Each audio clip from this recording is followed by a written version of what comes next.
Alors salut à tous, on est de retour dans mon garage. Il y a quelqu'un qui, en commentaire de l'une de mes vidéos sur le 400 DRZ, le TET en 400 DRZ, a demandé si c'était possible que je fasse une vidéo sur la navigation. Euh, on va parler aujourd'hui de navigation. La navigation, il faut savoir que c'est quand même un gros sujet, tout le monde a ses préférences. Il existe différents systèmes, plus ou moins simples, plus ou moins chers, et on va essayer de voir un petit peu ça aujourd'hui. On va commencer par présenter brièvement les différents systèmes de navigation qui existent, en tout cas à ma connaissance. On verra ensuite les avantages et les inconvénients de chacun, et puis on parlera ensuite de ce que moi j'utilise, c'est-à-dire le GPS Garmin Zumo XT, comment je m'en sers, et comment il est installé sur la moto. Donc on va commencer par le commencement, le plus simple, la carte papier, la carte IGN. Là, en l'occurrence, voilà, série bleue, randonnée, plein air, machin. Ensuite, vous avez ce que beaucoup utilisent, le smartphone avec l'application Osmand. Voilà, bon, Osmand, voilà, que tout le monde, que beaucoup de gens qui font du off-road utilisent. Et ensuite, on a un autre moyen. Voilà, bon, le GPS. En l'occurrence, là, c'est un Garmin Zumo XT. Bon. Alors, il existe évidemment d'autres moyens. Je n'ai pas parlé des tablettes. Tout ce qui est tablette, GPS Globe, Carpe Iter, voilà, bon, ça, je ne connais pas trop, donc je ne vais pas trop m'avancer là-dedans, mais je crois que c'est le même principe que la navigation sur une tablette. On va voir un petit peu les avantages et les inconvénients de chacun. Alors, la carte IGN. Alors, une carte IGN, ça a de gros avantages, ça a en tout cas au moins un, c'est que ça ne tombe pas en panne de batterie. C'est, pour moi en tout cas, facilement utilisable. Et surtout, c'est hyper précis. Je vais vous montrer.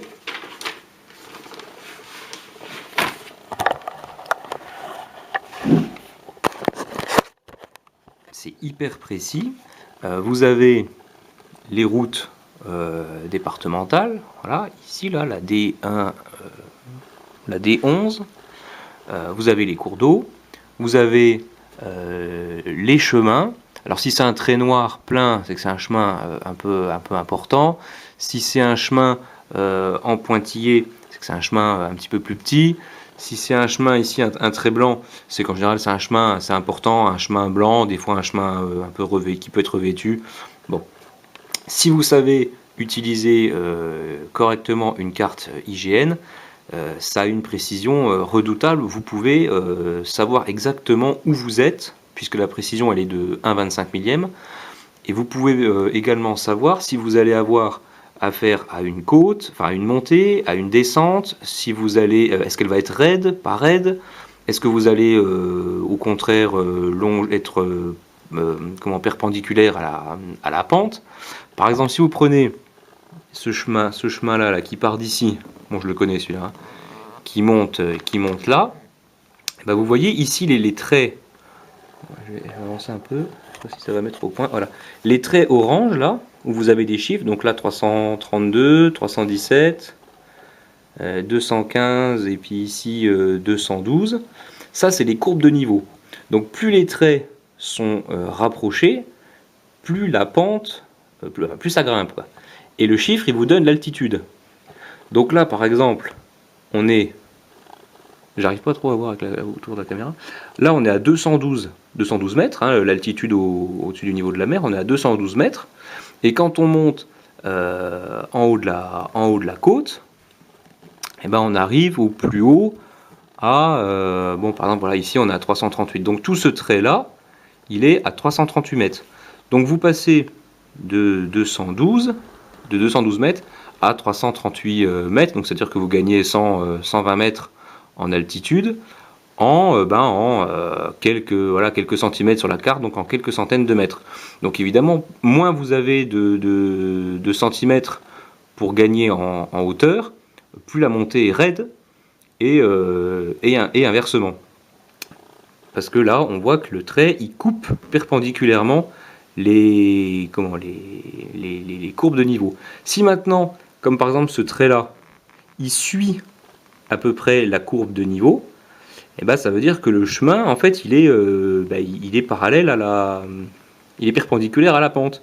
Donc en fait, à droite, vous avez l'amont et à gauche, vous avez l'aval, ou vice versa. Enfin, ça dépend dans quel sens vous allez. Là, vous montez pas, vous suivez la pente, vous suivez la falaise, quoi, la colline. Enfin, bon, bref, peu importe. Donc ça, c'est les gros avantages de la carte IGN. Bon.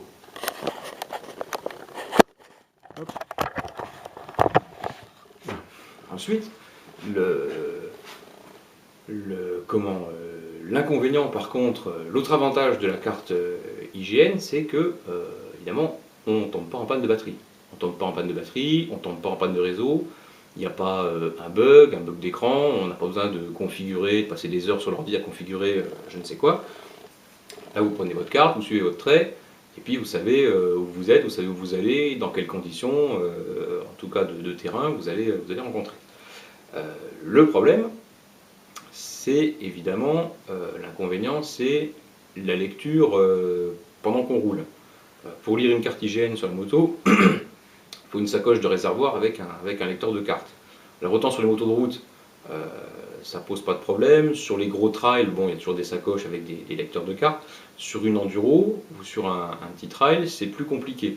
Dans l'une des vidéos que j'avais fait sur le TET, donc ça doit être dans la partie 2, dans la partie 2, je vous présente la sacoche 21 Brothers sur laquelle il y a un petit lecteur de cartes. Donc ça m'est déjà arrivé de glisser la carte IGN. Ça c'est en général quand je vais en repérage, j'aime bien y aller avec la carte IGN parce que c'est plus précis que les cartes OSM gratuites qu'il y a pour le GPS ou sur Osmand.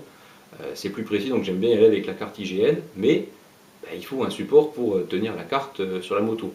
Et regarder une carte pendant qu'on est en tout terrain, c'est pas évident. C'est beaucoup plus chiant que regarder une carte Michelin sur la route. Et pourtant, moi, je ne fonctionne pas au GPS sur la route, je marche que avec la carte Michelin, donc j'ai quand même l'habitude. Et je trouve ça quand même vachement compliqué parce que les traits sont beaucoup plus petits, c'est pas la même précision, enfin c'est pas le même terrain, c'est un peu plus emmerdant. Donc la carte IGN, moi je m'en sers pour faire du repérage, je m'en sers pour tracer, pour faire mes traces à la maison avant de les balancer sur le GPS. Et quoi qu'il arrive, quand je sors autour de chez moi, j'ai toujours mes cartes IGN de l'endroit dans lequel je vais. Donc j'ai 3 cartes pour les 3 coins, on va dire, autour de chez moi. Et je les ai toujours dans le sac à dos quand je pars. Comme ça, si jamais je me perds ou que je suis en train de faire un repérage, je peux noter sur ma carte. Là, il y a une barrière, là, le chemin est bouché, etc. Comme ça, je m'en rappelle pour quand je rentre à la maison et que je prépare la trace et puis que je l'envoie éventuellement à des copains avec qui on va sortir le week-end d'après. Bon.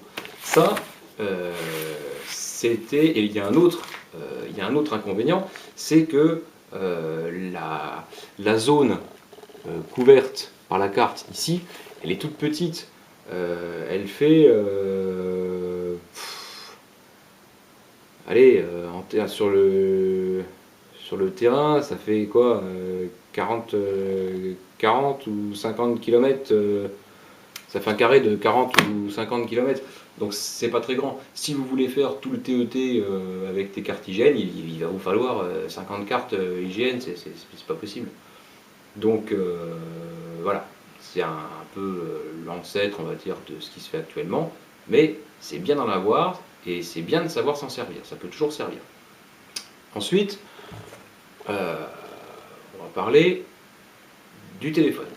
Alors le téléphone, pour moi, le gros avantage de l'application Osmand, il en existe certainement d'autres, je ne les connais pas, le gros avantage de ça, c'est que c'est d'une simplicité enfantine. Vous téléchargez la trace GPX sur le site du TET ou sur Visio Rando ou peu importe, vous allez sur Osmand, Haussmann, ça coûte, la version payante, elle coûte, je sais pas, 10 € par an, donc ça coûte rien, ça coûte un paquet de cigarettes, donc c'est quand même pas énorme. Vous chargez votre carte GPX, votre trace GPX dans Haussmann, et puis vous avez toute la trace GPX qui apparaît, la trace, les waypoints, etc., etc. Vous n'avez plus qu'à lancer la navigation, et puis go. Ça ne demande pas un apprentissage particulier comme le GPS.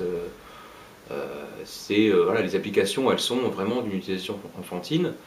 C'est hyper pratique et ça ne demande aucune réflexion. On charge la trace, on appuie sur Go et on n'a plus qu'à la suivre.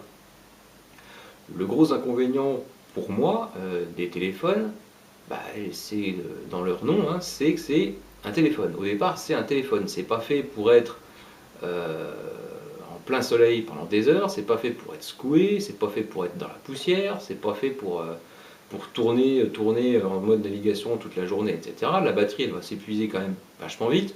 Vous allez devoir donc le brancher sur la petite prise qui est là, et à force que le téléphone il fasse comme ça toute la journée, au bout d'un moment, la prise, il y a de fortes chances que la prise finisse par lâcher. Donc vous n'avez plus de batterie, vous ne pouvez plus recharger votre téléphone, bon, ça commence à devenir un petit peu compliqué. Après, il y a les problèmes de surchauffe, etc. Le téléphone se met en sécurité. Bon, voilà. Moi, je suis partisan du principe, à chaque outil, son emploi. Un téléphone, c'est fait à peu près pour téléphoner, même si aujourd'hui on fait énormément de choses avec les téléphones, de moins en moins de téléphones, de moins en moins de téléphoner, et de plus en plus de Facebook, YouTube, ce que vous voulez. Mais au départ, ça reste quand même un téléphone, c'est pas un GPS, c'est pas fait pour ça. Donc moi, le téléphone, je l'ai écarté en partie pour cette raison. Et puis surtout que voilà, mon expérience avec les GPS au téléphone, quand j'ai besoin de mettre le GPS dans la voiture ou quoi avec le téléphone, alors des fois ça marche, mais des fois il perd le signal, machin, il sait plus trop où il en est. Bon, voilà, j'avais pas envie de risquer de me retrouver sans signal au milieu de nulle part, au milieu de la forêt. Donc j'ai acheté le GPS. J'ai acheté un GPS. Donc on va parler maintenant des GPS en règle générale. Le gros avantage du GPS, c'est qu'en règle générale, il a été conçu pour, surtout les GPS rando, les GPS VTT ou le Zumo XT, mais ils ont été conçus en général pour être un petit peu secoués, être un petit peu malmenés. Ils ont souvent des prises étanches, etc. etc.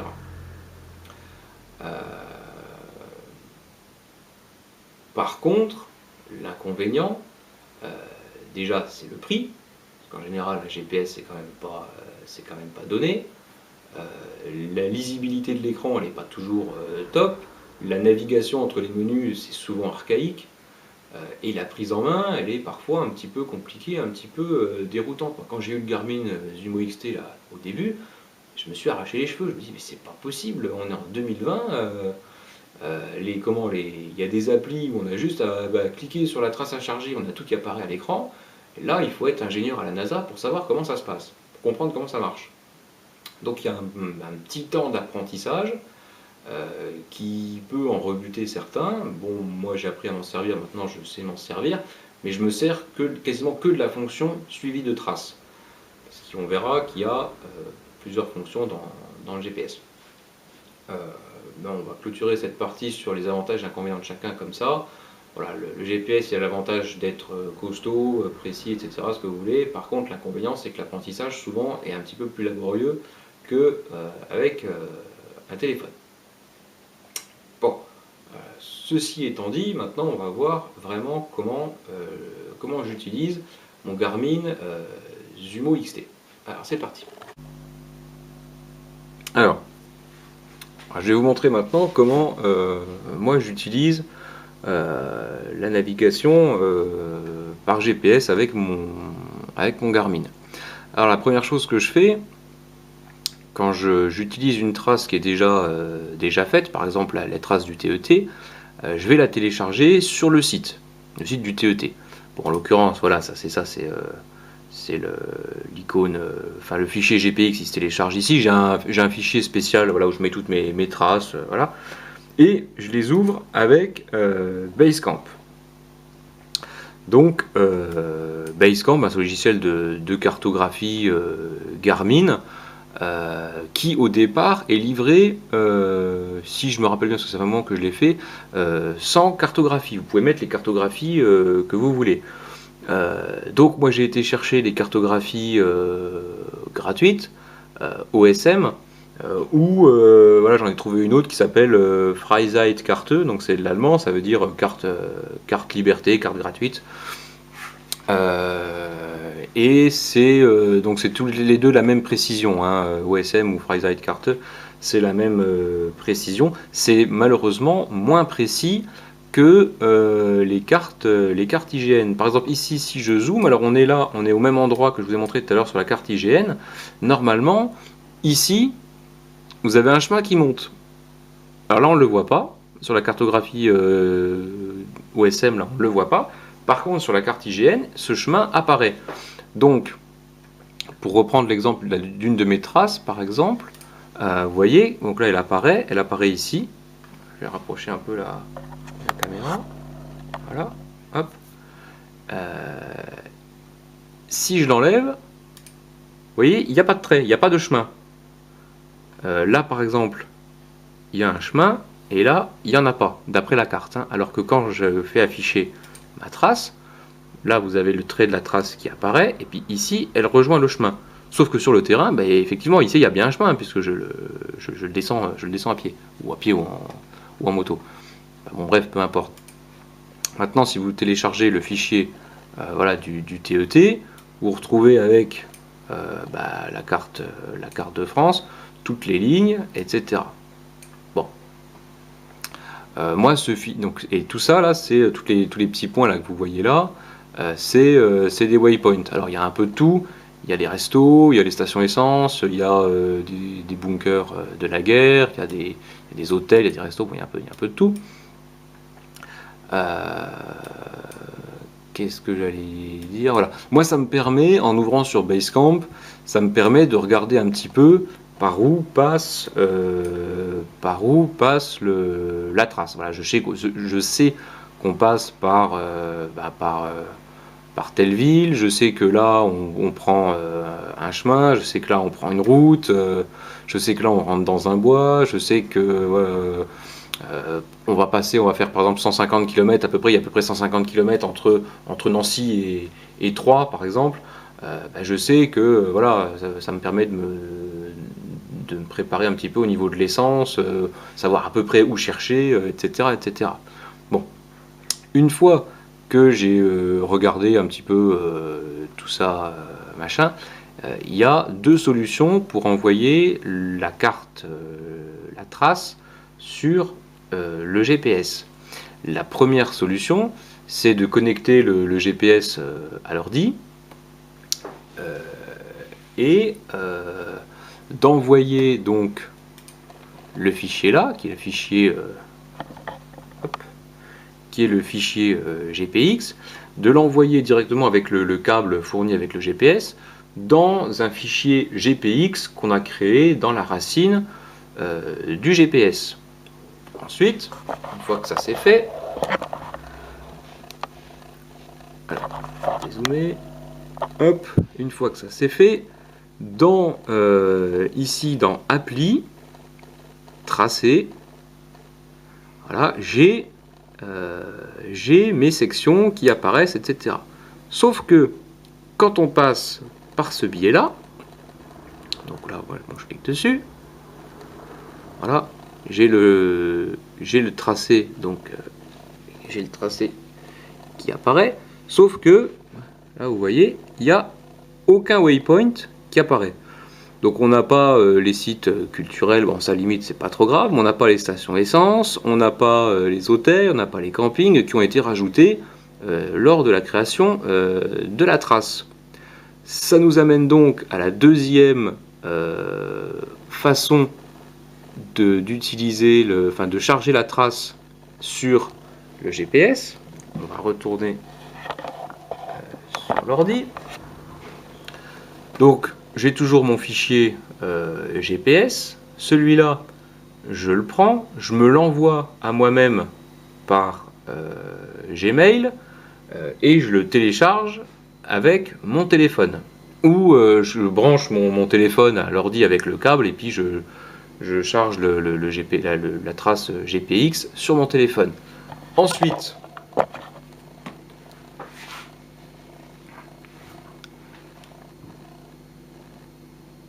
je vais dans Garmin Explore.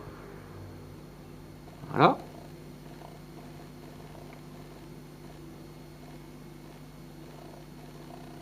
J'ai ma trace pour le TET. Alors je sais pas ce qu'elle apparaît là. On va prendre autour de Nancy, parce qu'autour de Nancy il y a plein de waypoints. Voilà. J'ai ma trace qui apparaît ici là en rouge avec les. Oui, si tu veux. C'est que c'est. Voilà. J'ai ma trace qui apparaît là avec les waypoints. Je mets mon téléphone en Bluetooth avec mon GPS. Je vais dans Où aller. Je vais dans Explore. J'attends qu'ici, au lieu de mettre se connecter à Garmin Drive, ils mettent synchronisation en cours, machin, parce que je me serais mis en Bluetooth. Donc j'aurais relié les deux avec le Bluetooth. Je vais dans Tracer. Et là, par exemple,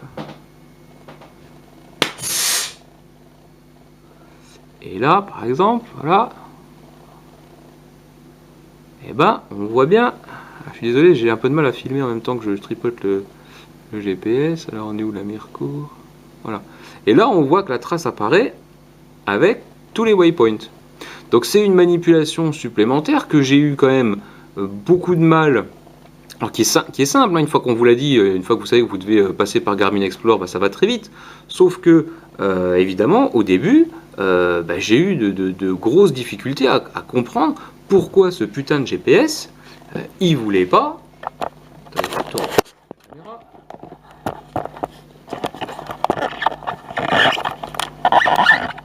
Voilà. Pourquoi ce con de GPS, il voulait pas charger à la fois la trace et les waypoints. Et ça me faisait enrager parce qu'avec un GPS à 400 balles, j'ai dû me prendre la tête pendant des heures et des heures et des heures à aller sur des forums, etc. etc. En plus, le GPS, le Zumo XT, il venait de sortir, pour comprendre comment il fallait faire. Alors que avec ça, Osmand, 10 €, ou je ne sais plus combien ça coûte par an, enfin une misère, vous chargez la trace GPX, point, vous avez tout. La trace et les waypoints. Alors sur les forums, on m'a dit oui, mais le GPS gère différemment la trace des waypoints, etc. Mais pourquoi? Pourquoi? Ça vaut 400 balles. On est en 2020. Moi, je veux aller sur le truc, charger mon GPX, j'appuie sur OK, il m'affiche la trace, point. Je ne leur demande pas de faire des manipulations dans tous les sens, télécharger une appli, mettre le Bluetooth, machin. Donc ça m'a profondément gonflé quand j'ai commencé à m'en servir. Après, honnêtement, les waypoints, vous n'avez pas besoin de dire si jamais voilà, vous êtes retourné sur le bitume, vous cherchez une station essence, bah, vous prenez ça, prenez Google Maps, vous tapez station essence, ça va 20 fois plus vite. Pour autant, j'estime quand même que quand on met une telle somme dans un appareil, ça devrait être d'une simplicité enfantine. Il y a plein de fonctionnalités dans le GPS. Il y a plein de fonctionnalités là-dedans, catégories, je sais pas quoi, il y a Overlander, je sais pas si vous voyez. Voilà, Foursquare, je sais pas quoi, machin, tout ça, j'y vais jamais quoi. Moi, la seule chose que je fais avec mon GPS, c'est le mode suivi de traces. Donc ça va me permettre de faire une petite transition avec la double utilisation du GPS. Vous voyez le chat, fais coucou la caméra. Le chat est toujours là. Allez tiens, va voir ailleurs. Oh, Blue, allez. La double utilisation du GPS, on va y arriver. Beaucoup de gens qui utilisent le GPS pensent que, ont l'habitude d'avoir le GPS qui leur dit dans 100 mètres tourner à droite, etc., etc. Et du coup, quand ils ouvrent une trace GPX sur leur GPS, ils pensent qu'au milieu de la forêt, en tout cas c'est la conclusion que j'en ai fait, ils pensent qu'au milieu de la forêt, le GPS va leur dire tourner à droite, tourner à gauche, dans 100 mètres, etc., etc. Alors, oui et non. Une trace, c'est la différence entre une trace et un itinéraire. Un itinéraire, c'est dans 100 mètres, tourner à droite, puis au bout de 50 mètres, tourner à gauche, etc. etc. Ça, c'est ce qu'on appelle un itinéraire. C'est un guidage. Une trace, c'est ni plus ni moins comme si vous suiviez un dessin au stylo sur votre carte. Personne ne vous dit rien, c'est à vous de suivre votre stylo, enfin votre trait de stylo. Vous savez qu'au bout de 20 mètres, vous savez que dans une certaine distance, le chemin part à droite, mais vous ne savez pas exactement où. Donc vous avancez un petit peu, vous regardez, tiens, il y a un chemin qui part à droite, hop, vous vous y enfilez. Mais le GPS ne vous guide pas. Donc je vais vous montrer comment ça marche. Alors avant, dernière chose, vous pouvez transformer, avec Basecamp notamment, vous pouvez transformer, et l'autre qui me lèche le cou, vous pouvez transformer une trace en itinéraire si la trace fait moins de, il me semble, 200 points. Sauf que 200 points en off-road, c'est ridiculement court. Vous avez des intersections tout le temps, et si l'itinéraire est calculé par le GPS en ligne droite, vous allez forcément vous perdre. Donc il faut rester simple et rester sur le suivi de traces. Donc ça marche comme ça. Hop. Alors, je vais vous montrer. Alors on va aller rechercher le tracé, hein, tout simplement comme tout à l'heure. Voilà.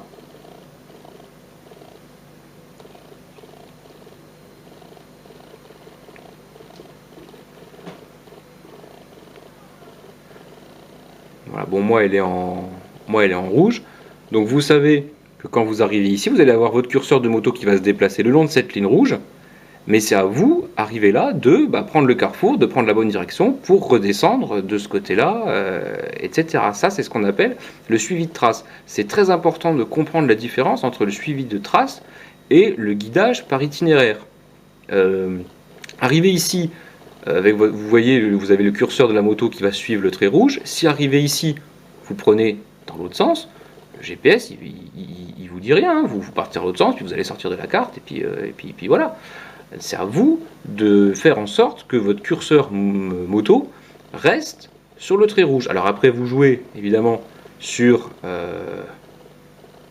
on est où là? Vous jouez sur voilà, vous jouez sur la précision pour voir s'il y a une rue, pas de rue, combien de chemins, etc., etc. Mais c'est à vous de suivre la trace. Bon.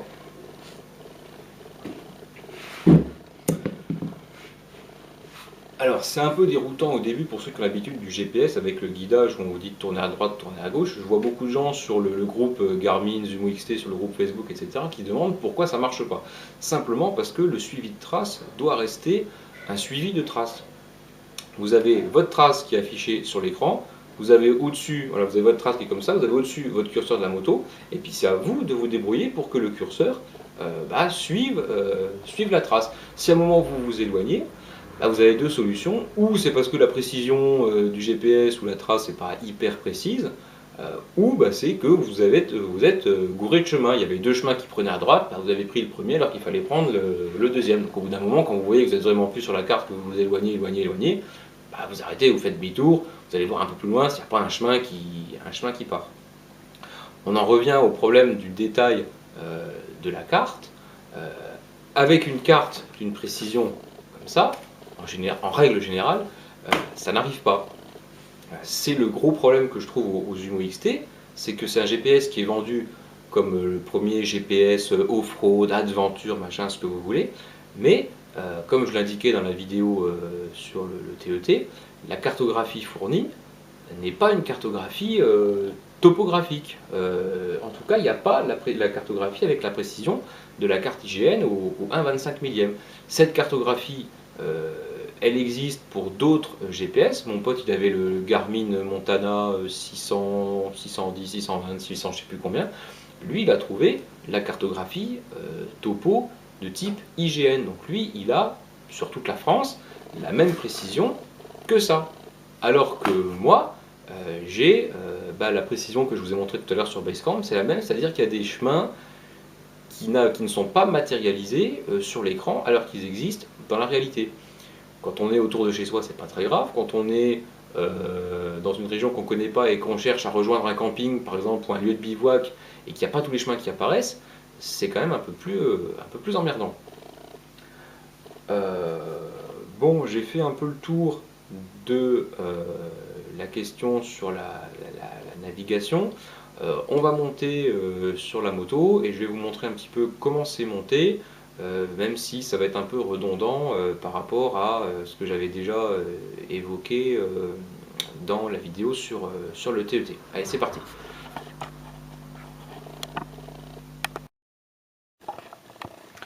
Bon, nous voilà devant la moto, donc je vais vous montrer maintenant un petit peu comment le Zumo est installé sur la moto. Alors, il va y avoir un peu de répétition par rapport à la vidéo sur le TET, mais enfin bon, tant qu'on y est, autant faire une vidéo complète.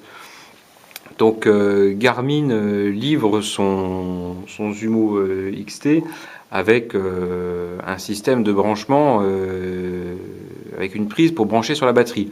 Donc sur le DRZ, la batterie elle est derrière ce cache là. Donc il y a une prise, il y a un fil rouge, un fil noir qui sont connectés sur la batterie, qui passent sous la selle, qui ressortent derrière la colonne de direction et qui arrivent ici, là, qui sortent entre les deux pontets et qui rentrent dans la housse JV que je vous avais déjà présenté dans la vidéo sur le TET. Donc ça rentre ici par un petit trou.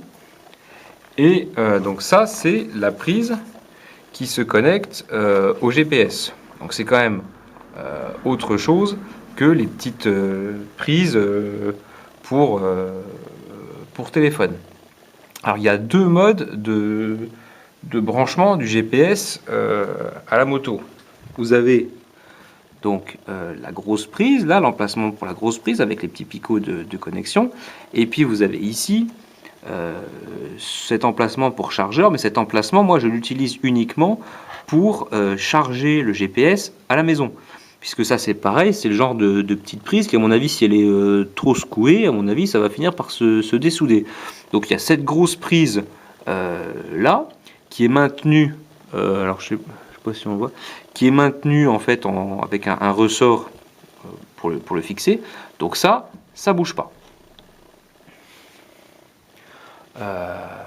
Alors, pourquoi j'ai mis le GPS dans la housse? Donc, je vais vous montrer comment il se met. On va poser ça là. Ah, ça tient à peu près.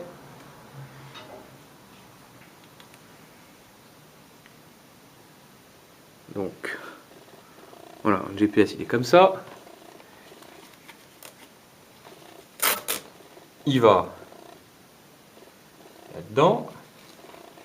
Il y a des petites sangles de maintien pour le maintenir accroché à la housse. Je peux, en général, ce que je fais, c'est que je le laisse pas branché, chargé à fond mais pas branché.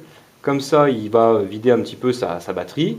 Et une fois qu'il n'a plus de batterie, eh ben je le branche. Comme ça évite que le GPS soit branché en permanence. Moi, je laisse jamais les appareils branchés en permanence. Voilà. Après, je referme la housse. Bon, je laisse toujours ouvert ici. Ça lui fait un peu d'air frais.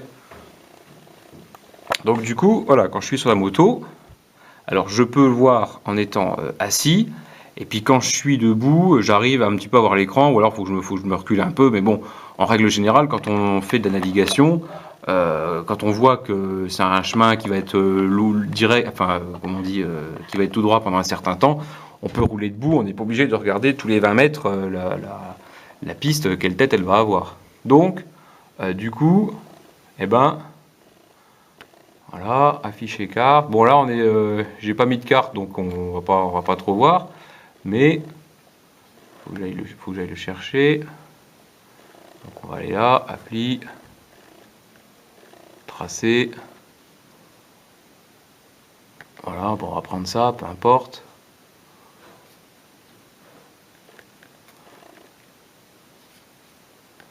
Donc voilà.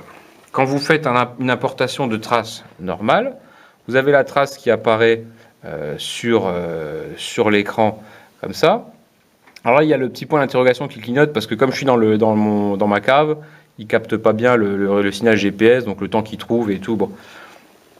Donc, hop. Voilà, là, il est bien coché, affiché sur la carte. Donc, quand je vais normalement, mais comme il capte pas le réseau, je sais pas si ça va marcher. Quand je vais là, voilà. Vous voyez. Donc ça, ici, la moto, c'est moi. Et la trace bleue, eh ben, c'est l'itinéraire à suivre.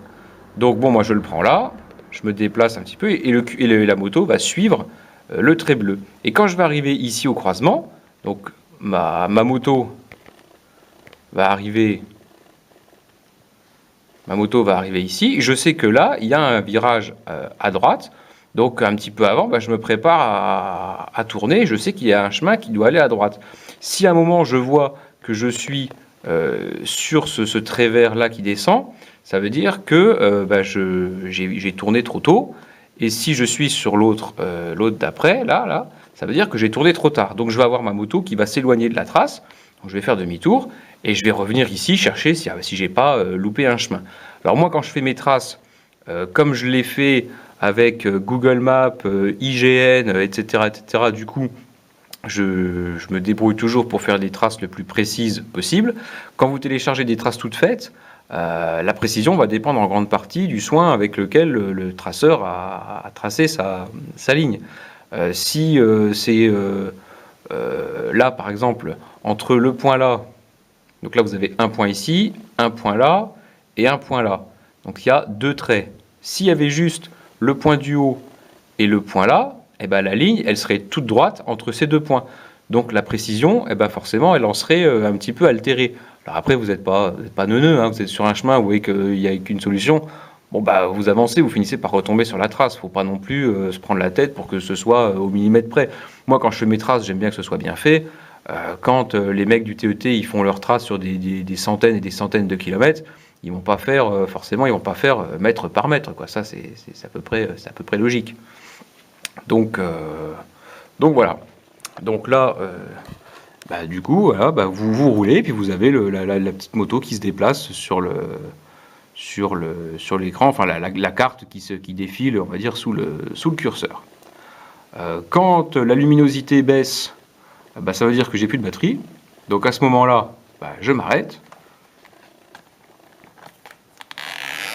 J'ouvre la housse. Hop. Voilà. Le GPS ne tombe pas parce qu'il est maintenu par les petits scratchs. J'enlève ici la connexion, là. Pas la connexion, le petit capuchon. Je libère les picots avec le joint d'étanchéité autour. Hop. Je branche ça au cul du GPS. Clac. Je verrouille. Je referme. Et là, le GPS, il est en charge. Il est chargé par la batterie, directement par la batterie de la moto. Et par un branchement résistant et pas une petite prise USB qui risquerait de prendre l'eau, de faire des faux contacts, etc. L'USB, pour moi, c'est bien à la maison, c'est bien pour le secteur, c'est bien pour l'ordinateur, mais c'est pas terrible en roulant avec les chocs, la pluie, la poussière, etc. Ça peut vite faire le bordel.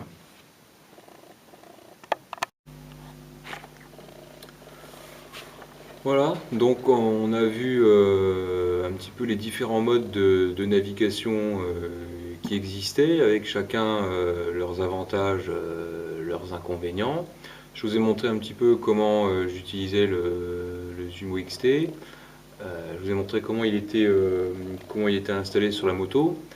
Pour ce qui est du support JV et de son installation, je vous invite à regarder la vidéo sur le TET en 3 parties que j'ai fait précédemment, parce que je ne vais pas me répéter là-dessus. Voilà, c'est une simple housse JV que j'ai fixée et qui permet de mettre le GPS à l'abri des intempéries, à l'abri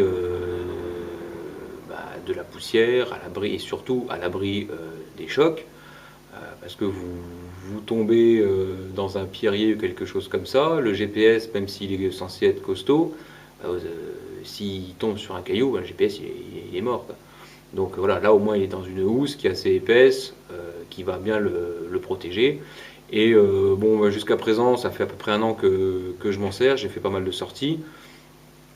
Maintenant, je pense maîtriser correctement le Zumo XT, mais toujours dans le mode d'utilisation qui est le mien, c'est-à-dire en suivi de traces. Je l'utilise pas pour aller, voilà, pour partir de chez moi, pour aller dans une ville voilà, dans laquelle j'ai jamais été, à une adresse à laquelle j'ai jamais été. Je prends mon téléphone, je mets Google Maps, ça marche aussi bien, c'est plus rapide. Voilà, le GPS, le Zumo XT, je m'en sers vraiment pour le off-road euh, et pas pour la route. Quand je fais de la moto sur route, j'utilise mes cartes Michelin dans un lecteur de cartes. Comme ça, je suis tranquille, je vais où je veux, je suis pas pollué par les écrans, etc. Ça, c'est pas trop mon truc. Donc voilà. Après, chacun a ses contraintes, chacun a ses préférences. C'est sûr qu'un téléphone, vous allez pouvoir l'avoir certainement pour moins cher qu'un GPS. Ça va être beaucoup plus facile d'utilisation, beaucoup plus intuitif. Par contre, l'inconvénient, c'est un petit peu la solidité, peut-être, la résistance.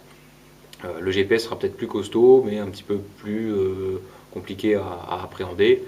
Et puis la carte IGN reste pour moi un élément essentiel et incontournable. C'est avec ça que je travaille toujours. Voilà, écoutez, n'hésitez pas, hein, si vous avez d'autres questions, je vous laisse les mettre dans les commentaires. Allez, salut!